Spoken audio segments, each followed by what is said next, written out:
ಹರಿ ಓಂ ನಮಸ್ಕಾರ ವೀಕ್ಷಕರೇ, ಜ್ಯೋತಿ ಬಳಿಗಾರ್ ಚಾನಲ್ಗೆ ನಿಮಗೆಲ್ಲ ಸ್ವಾಗತ.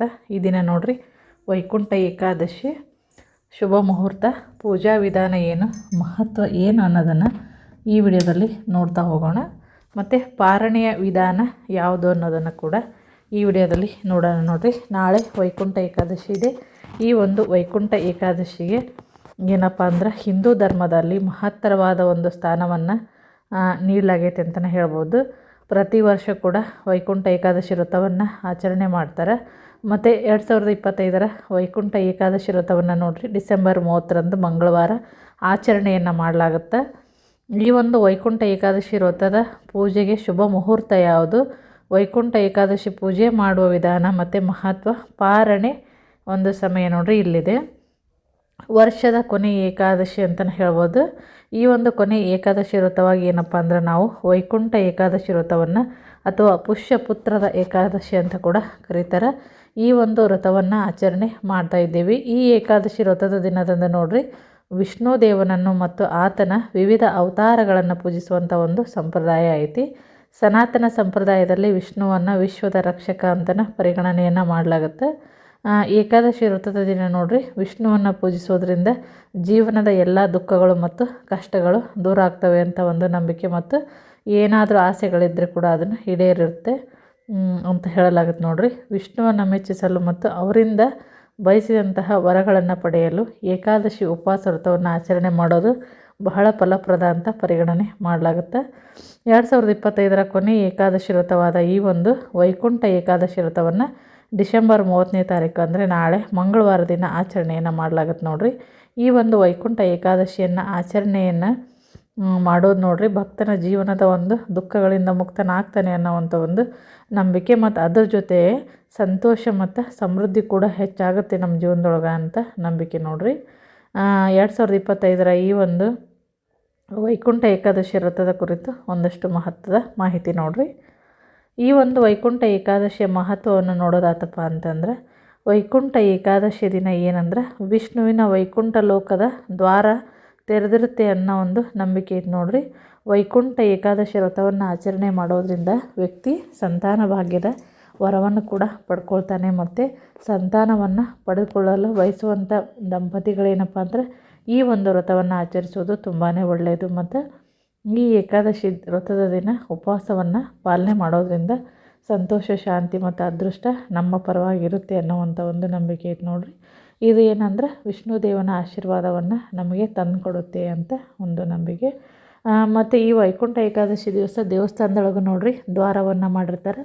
ಆ ದ್ವಾರದ ಒಳಗಡೆ ಹೋಗಿ ದೇವರ ಒಂದು ದರ್ಶನವನ್ನು ಮಾಡುವಂಥ ವ್ಯವಸ್ಥೆ ಇರುತ್ತೆ. ನೋಡ್ರಿ, ಕೆಲವು ಕಡೆ ಆ ಥರ ಮಾಡಿರ್ತಾರೆ ದೇವಸ್ಥಾನದೊಳಗೆ. ನೀವೇನಪ್ಪ ಅಂದ್ರೆ ವಿಷ್ಣುವಿನ ಅವತಾರದ ಯಾವುದಾದ್ರೂ ದೇವಸ್ಥಾನಕ್ಕೆ ಹೋಗಿ ಬರ್ಬೋದು.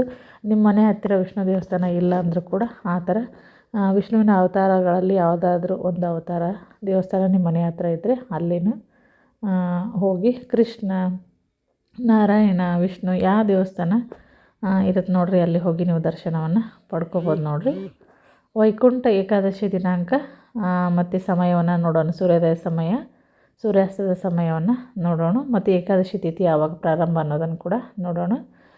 ಡಿಸೆಂಬರ್ 30ನೇ ತಾರೀಕು ಮಂಗಳವಾರ ಸೂರ್ಯೋದಯ ಸಮಯ. ಮತ್ತು ಬೆಳಗ್ಗೆ ನೋಡ್ರಿ ಮುಂಜಾನೆ 7 ಗಂಟೆ 11 ನಿಮಿಷ. ಸೂರ್ಯಾಸ್ತದ ಸಮಯ ಸಂಜೆ 5 ಗಂಟೆ 47 ನಿಮಿಷ. ಏಕಾದಶಿ ತಿಥಿ ಪ್ರಾರಂಭ ಆಗೋದು ನೋಡ್ರಿ ಡಿಸೆಂಬರ್ 30ನೇ ತಾರೀಕು ಮುಂಜಾನೆ 7 ಗಂಟೆ 51 ನಿಮಿಷಕ್ಕೆ ಪ್ರಾರಂಭ ಆಗುತ್ತೆ. ಏಕಾದಶಿ ತಿಥಿ ಮುಕ್ತಾಯ ಡಿಸೆಂಬರ್ 31 ಮುಂಜಾನೆ 5 ಗಂಟೆ 1 ನಿಮಿಷಕ್ಕೆ ಮುಕ್ತಾಯ ಆಗುತ್ತೆ.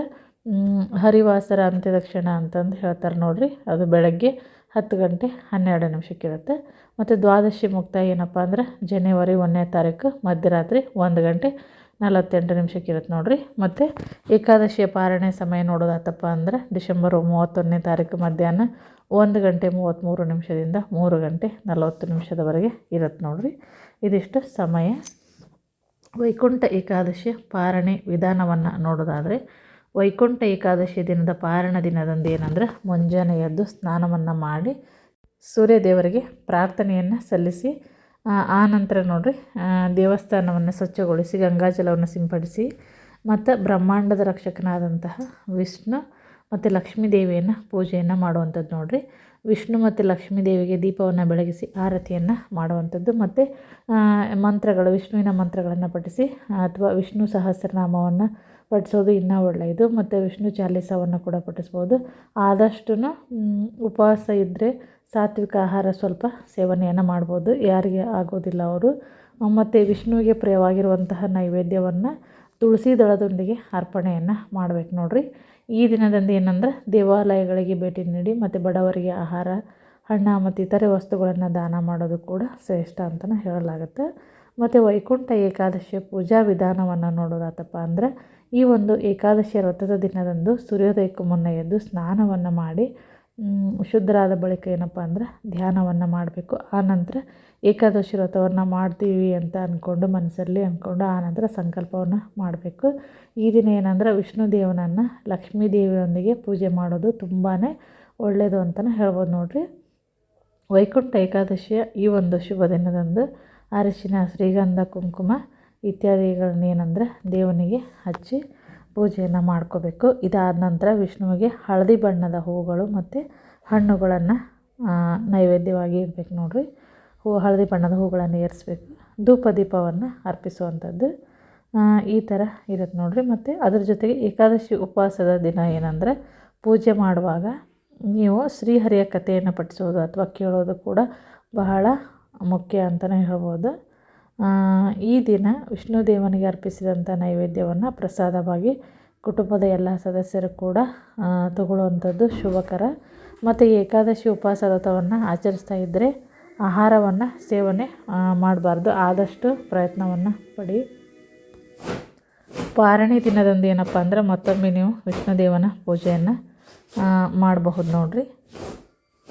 ಮತ್ತು ವೈಕುಂಠ ಏಕಾದಶಿ ದಿನ ಏನು ಮಾಡಬೇಕು ಏನು ಮಾಡಬಾರ್ದು ಅನ್ನೋದನ್ನು ನೋಡೋದಾತಪ್ಪ ಅಂದ್ರೆ, ಈ ದಿನ ಬೆಳಗ್ಗೆ ಎದ್ದು ಮುಂಜಾನೆ ಶುದ್ಧರಾದ ಬಳಿಕ ಹಳದಿ ಬಣ್ಣ ಅಥವಾ ತಿಳಿ ಬಣ್ಣದ ಬಟ್ಟೆಯನ್ನು, ಮಡಿ ಬಟ್ಟೆಯನ್ನು ಧರಿಸ್ಬೇಕು ನೋಡಿರಿ. ಈ ದಿನ ಮರೆಯದೆ ವಿಷ್ಣು ದೇವನಿಗೆ ಏನಪ್ಪ ಅಂದ್ರೆ ತುಳಸಿ ದಳಗಳನ್ನು ಅರ್ಪಣೆ ಮಾಡುವಂಥದ್ದು ನೋಡಿರಿ. ಮತ್ತು ಸಂಜೆ ತುಪ್ಪದ ದೀಪವನ್ನು ಬೆಳಗಿಸಿ ವಿಷ್ಣು ಸಹಸ್ರನಾಮವನ್ನು ಓದೋದು ಅತ್ಯಂತ ಶ್ರೇಷ್ಠ. ಈ ಧನುರ್ಮಾಸದಲ್ಲಿ ವಿಷ್ಣು ಸಹಸ್ರನಾಮ ಒಳ್ಳೆಯದು ನೋಡಿರಿ ಓದುವಂಥದ್ದು.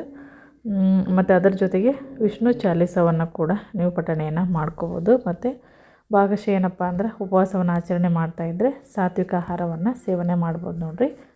ಹಾಲು ಮತ್ತು ಹಣ್ಣು ಸೇವನೆಯನ್ನು ಮಾಡ್ಬೋದು, ನೀರು ಕುಡಿಬಹುದು ನೋಡಿರಿ. ಮತ್ತು ತುಳಸಿ ದಳಗಳನ್ನು ಈ ದಿವಸ ಕಿತ್ತುವಂಥ ಕೆಲಸವನ್ನು ಮಾಡಬಾರ್ದು.